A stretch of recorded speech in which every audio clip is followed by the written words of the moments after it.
भाजी बनवणार आहोत. तवा ऑलरेडी आपला गरम आहे. आपण त्यात तेल घातलेलं आहे. आता आपण थोडीशी राई, थोडीशी डाळ आणि थोडासा जिरा, हिंग आणि थोडंसं लसूण, अद्रक आणि मिरचीचे कूट घालून घेऊया.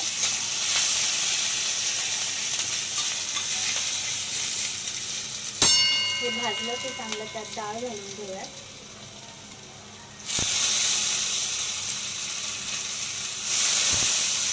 डाळीला पण चांगल्या प्रकारे फ्राय करून घेऊयात.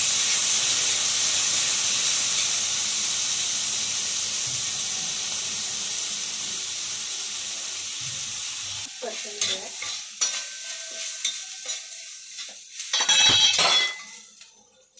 त्यानंतर चवळीचे पत्ते घालून घेऊयात. ते आपण स्वच्छ कापून धुवून घेतलेले आहेत.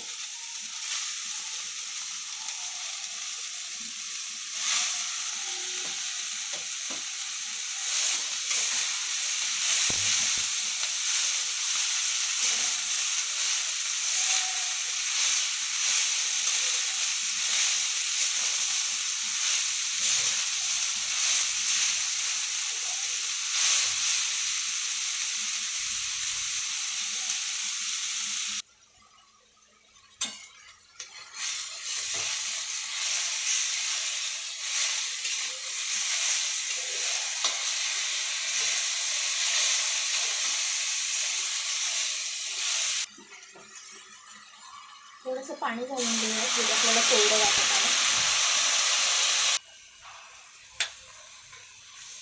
आपली भाजी आता आपण चांगली वाफून घेऊयात. त्यावर एक झाकण घालून घेऊयात. चांगली वाफली की भाजी आपण त्यात मीठ घालून परत थोडा वेळ वाफवून सर्व करू शकतो.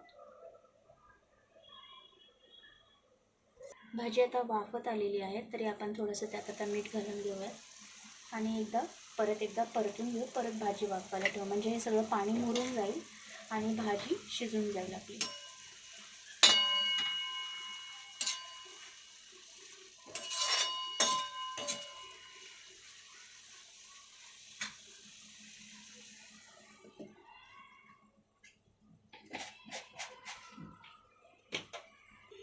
भाजी आपली मस्तपैकी आता शिजलेली आहे. आपण बघून घेऊया.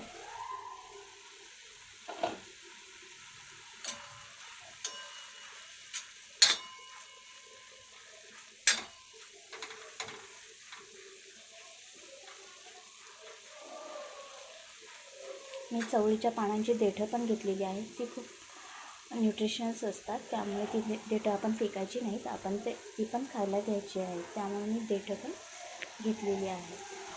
आता परत आपण थोडा वेळ गॅस बंद करून भाजी झाकून घेऊयात, वाफून घेऊयात आणि नंतर सर्व करून घेऊयात. ही भाजी आपण भाकरीबरोबर खायला घेऊ शकतो.